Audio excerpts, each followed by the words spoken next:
And now it's time for the top 10 KTM TPI myths and misconceptions.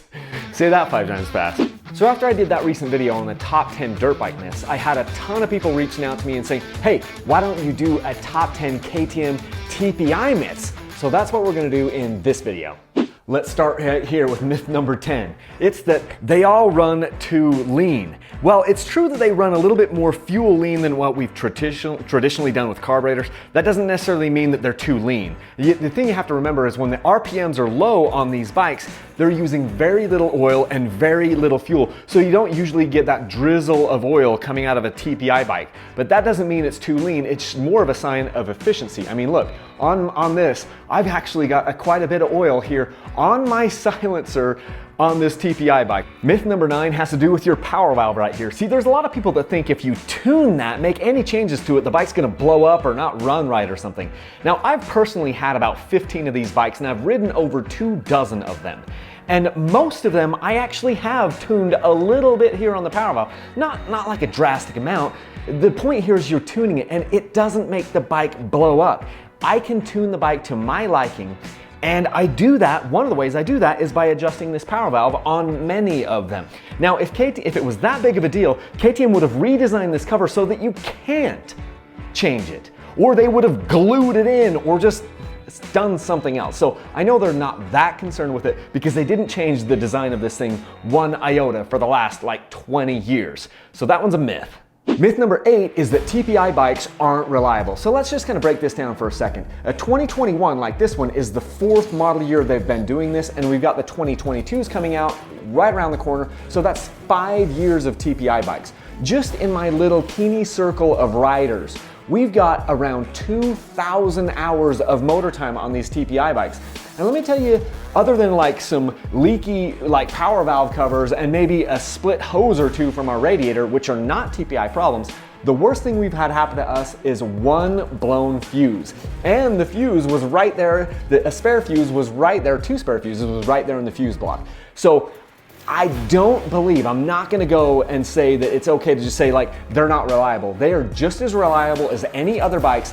And if you want to talk about complications, because yes, it's a little bit more complicated, your fuel injected 4-stroke is an order of magnitude more complicated than a fuel injected 2-stroke. They are reliable, wanted to bust that myth. Myth number 7 is that you have to replace the oil pump for the TPI system every 80 hours. Now that comes from these manuals here, KTM manuals, their service schedule, because they recommend that you do a top end at 80 hours.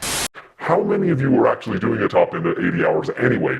The guys that I ride with, we're going 100, 150, 200 hours on top end changes. Now it's not going to be a bad idea to do a top end change at 80 hours and change your oil pump at that time, but just let's put some things in context. I pulled out some things because if you're going to go letter of the law on that oil pump, then it means you're going to have to do letter of the law on some of these other things, which is, and I pulled this straight from the manual, service the fork every 10 hours. Do you guys do that? Do you service the shock every 20 hours? Do you change all engine bearings every 80 hours?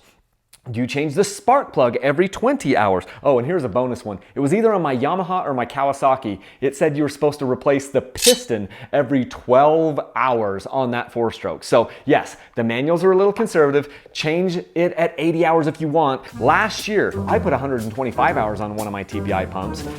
Tyler went 185 hours on his TPI oil pump, and Rich went 250 hours on his pump. I also know another guy that went 300 hours on his TPI pump last year. Didn't break. So you don't have to replace it every 80 hours or it's gonna blow up. That's a myth. Myth number 6 is that the TPI bikes don't have any low end power. Now I came up to my 300 because I just wanna look straight in the camera and say they have a ton of power. The power is just different than that you'd feel on a carburetor. It's not that there's less of it, it's just that the power delivery is different. The power on the TPI bike, even the counterbalance KTM's, is just more linear across the board and it doesn't have that same type of a feeling that you might have felt on your carbureted bikes. But when I'm doing the nastier and nastier stuff that I've been doing more and more and more over the years, the thought that, oh man, I wish I had more power has never entered my mind and it's certainly never crossed my lips. These bikes have a ton of low end power. That's a big myth that we need to bust right now. Myth number 5, TPI bikes take too long to start.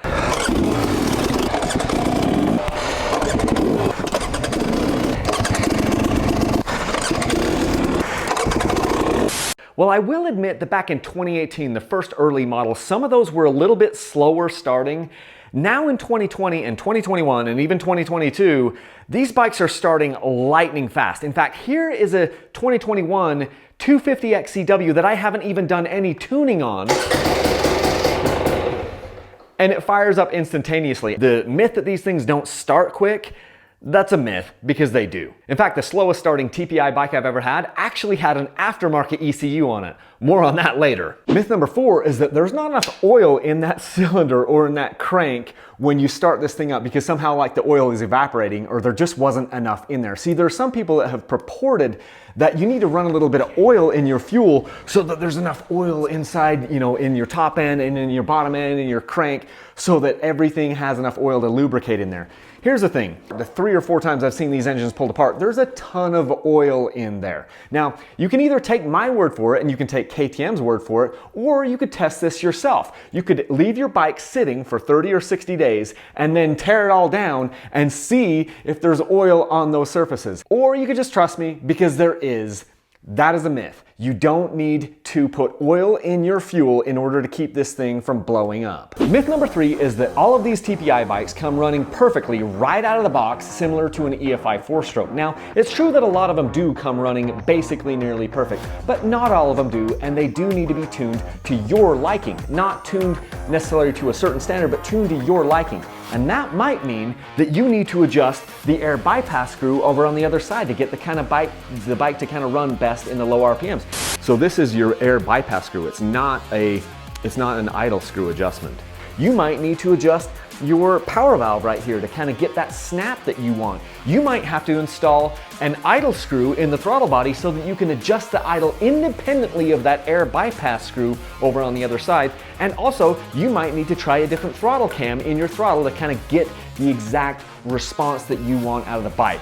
Point is, they don't all run the same, they don't all run perfectly, and they do require some tuning, so I wanted to bust the myth that they're all just perfect right away. Myth number 2 is that KTM went to TPI because it's better than carburetors. That is just a big myth.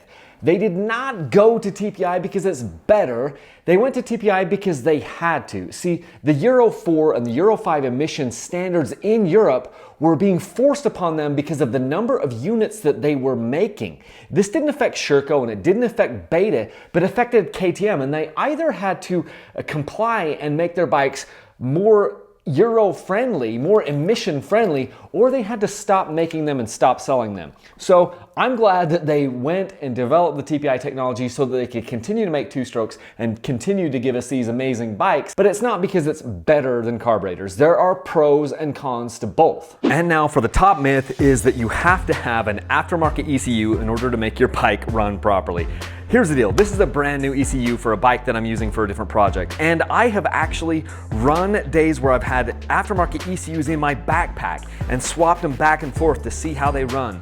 I have tested things like Get ECUs. We've tested Kuber ECUs. But he's got the Kuber ECU on this bike, and I can tell I think it's running a little. I have a ton of buddies that run like the TSP Performance ECUs.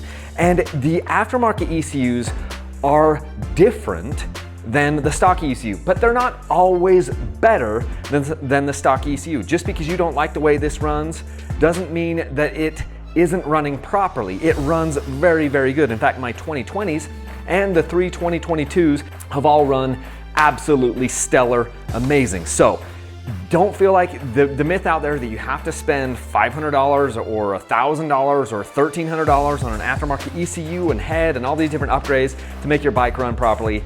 That is a total myth. These things run like screaming eagles on the stock ECUs. If you want something different, that's cool, but don't spread the myth that this one runs like crap. Because the truth is, if your bike runs like crap, it's probably not related to your ECU, and it's to some other unrelated problem. Hey everybody, I'm actually building a text message list. If you want to get text messages from Dirt Bike Channel on your phone direct to you when we're doing things like giveaways or new product drops or new videos or things like that, click the link down in the description and give Dirt Bike Channel your phone number. You can trust me, I'm not gonna sell your information to other parties. I just wanna be more connected with you, and this is probably the best way that we can do that, is either by email or by SMS, and you can click the link down below. Thanks for watching this far into this video. If you're still watching, please click like on these videos to help YouTube to show this to other people. Also, if you want to support me, you can always use my links to Rocky Mountain ATV, Amazon Motorsport. Also, every once in a while we do Dirt Bike Channel sweepstakes. I have shirts like this one and hats like these over here and a bunch of different things over on my website, dirtbikechannel.com. You can go over there, get yourself some gear.